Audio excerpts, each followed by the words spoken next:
The gate breaks open. Fire floods in. Screaming starts and doesn't stop for 3 days. Castle falls weren't heroic victories where winners claimed territory and losers walked away with honor. They were organized atrocities operating under legal frameworks that specifically permitted the brutality you're about to understand. Hollywood shows you clean conquests, honorable surrenders, knights respecting the laws of war. The reality was that medieval law didn't just allow the violence, it incentivized it. And once you understand the mechanisms behind castle falls, you'll never watch a movie siege the same way again. You've seen movie scenes where castles surrender and everyone survives, where commanders negotiate honorable terms and keep their word. Medieval law worked differently, and the difference got people killed. The legal principle was called Jus Praedae, the right of plunder impel rule. If a castle fell by assault rather than negotiated surrender, everything inside became legal property of the attackers. Buildings, supplies, livestock, people. Not a war crime, not excessive force, just standard operating procedure that every garrison commander understood. This created a brutal calculation. Surrender early and you might get terms. Safe passage, ransom for nobles, maybe even garrison soldiers keeping their weapons. But surrender too early and you looked cowardly. Your lord might execute you for not trying hard enough. Resist until the walls broke and you triggered Jus Praedae. Then the law protected attackers, not defenders. Then everything changed. The brilliance wasn't the violence itself, it was how the legal system weaponized violence as deterrent. Every castle that fell by assault became an object lesson. Negotiate before the walls break or face consequences that military law would actively protect. Garrison commanders weren't just defending stone, they were gambling on whether relief forces would arrive before their walls gave out. Every day of continued resistance raised the stakes. And when they finally lost that bet, the law had nothing to say about what happened next. Stand at the gates on day 98 of a siege and watch the actual decision process that movies never show. The garrison commander raises a white flag, not surrender, a request to negotiate. The attacking commander sends terms back. Open the gates by dawn. Everyone walks out alive. The garrison commander reads this 3 times, calls his captains, they ask if they can trust it. He looks at starving soldiers, at civilians huddling in the keep, at children who haven't smiled in months. Here's what Hollywood never tells you. Sometimes the answer is negotiate anyway, because starvation has already won. The commander knows the promise might be worthless. He also knows that 3 more days of siege guarantees death for everyone. So he gambles on enemy honor. Dawn comes, gates open, garrison marches out, weapons down, hands visible. Attacking soldiers move in, searching rooms, taking valuables. For the first hour, it looks like the commander might keep his word. Some roughness, some theft. No massacres yet. Then someone finds wine in the cellars. Everything changes in minutes. The searching becomes hunting. The theft becomes murder. Because medieval law said if a castle fell to assault, plunder was legal. And once soldiers decided the negotiations were fake, once they convinced themselves this counted as assault, the law protected what came next. The attacking commander had promised safe passage, but he'd also laid siege for 97 days, lost friends to arrows from these walls, watched comrades die from disease in the camps. He had wine-drunk soldiers who'd spent 3 months cold, hungry and angry, finally inside the walls they'd been staring at. He didn't stop them. The law said he didn't have to. The law said this was their reward for winning. Hollywood fades to black after castles fall.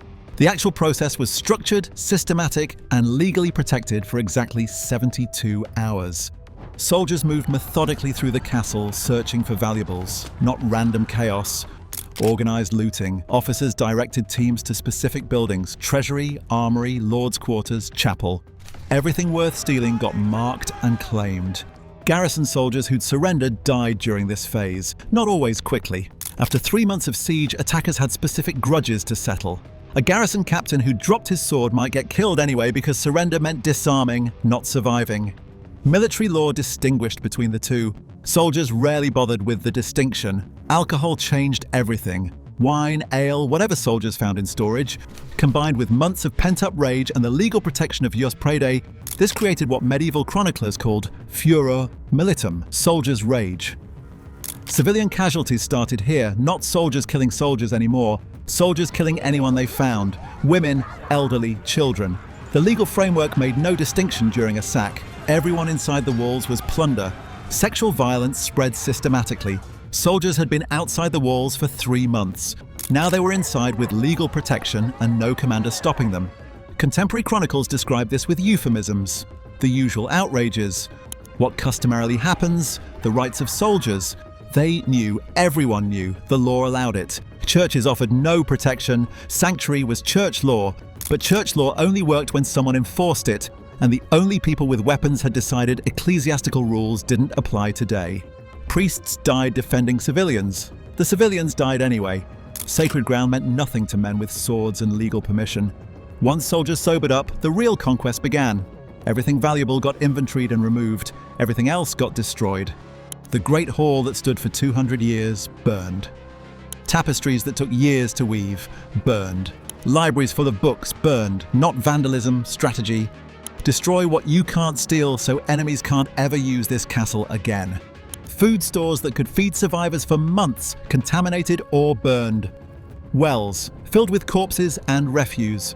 Livestock slaughtered for sport, meat left rotting. The goal wasn't feeding armies, it was denying resources. If you can't hold the castle, make sure nobody can. This was the system working exactly as designed. Brutal, yes, but mechanically perfect for its purpose. Make resistance so costly that future garrisons surrender early. Day 2 brought something worse than killing. Economic calculations about human value.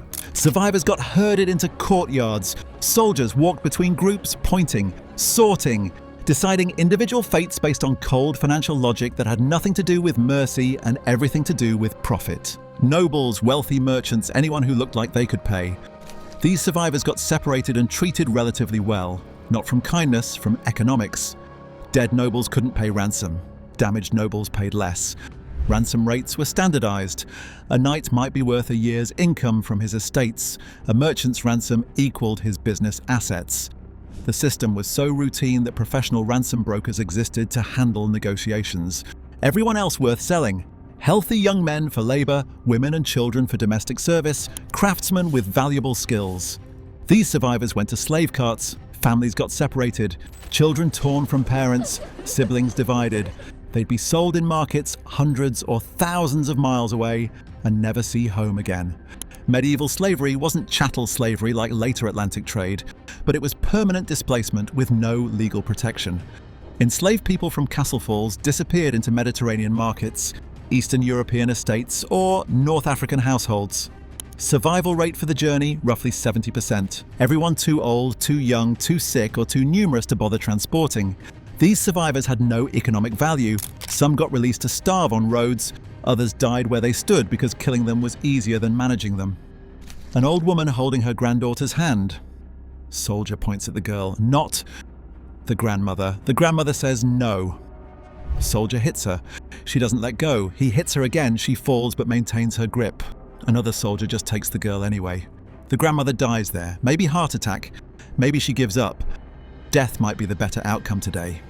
The economic calculation had been made. The girl had 20 years of labor value. The grandmother had none. This wasn't excess rage. This was business. The medieval economy ran on plunder and forced labor. Castle Falls fed that system. The law protected it because the law was written by people who profited from it. You think conquest ends when fighting stops. Return 6 months later and the real consequences become visible. The castle stands empty, burned, gutted, walls intact but everything inside destroyed. The town that had 3,000 people before the siege has maybe 400 survivors now. Some killed, some enslaved, many fled and died on roads or from exposure. This wasn't collateral damage, this was the point. Medieval warfare aimed at demographic destruction. Kill the population and the land becomes worthless to enemies. The strategy worked. Areas that experienced Castle Falls often took 3 or 4 generations to recover their pre-siege populations. The land lies fallow, no one to farm it. Fields go wild, crops unharvested, everything returning to nature because there aren't enough people left to maintain agriculture. Tax revenue collapses. The lords who conquered this territory discover they've won ruins that generate no income. Sometimes they import settlers from their home territories. Sometimes they just abandon the castle and move on. Either way, the local economy has been destroyed and won't recover for decades. New lords arrive, new laws, new language. The conquerors speak French, the locals English. The two languages clash, neither side understanding the other. Communication breaking down into gestures and violence. Culture dies gradually, old customs forbidden, old songs replaced, old stories forgotten because no one dares practice them anymore. Traditions that survived for centuries disappear in a single generation. 2 generations later, children in this area don't know the castle was English once, don't know the names of people who died there, don't know about the grandmother who died holding her granddaughter's hand. History gets rewritten. The victors write it. The losers get erased. This is what conquest meant in medieval terms. Not territory changing hands on a map. Total replacement of population, economy, and culture. Hollywood shows you battles. History shows you extinction. Pop culture has turned castle falls into backdrops for heroic last stands and honorable surrenders. The legal and economic reality was completely different. Hollywood shows dramatic final battles. Real castle falls were months of siege followed by 72 hours of legally protected atrocity. The fighting was often minimal. The aftermath was systematic destruction operating under clear legal frameworks. Movies show commanders keeping their word. Real commanders balanced promises against their soldiers' legal right to plunder. Sometimes honor won. Often economics did. The difference was whether garrison commanders negotiated before or after walls broke. The survival statistics tell the story Hollywood won't. Negotiated surrenders had 30 to 40% casualty rates among defenders. Castles taken by assault saw 60 to 80% of populations killed or enslaved. The numbers taught every garrison commander the same lesson: surrender early or everyone dies.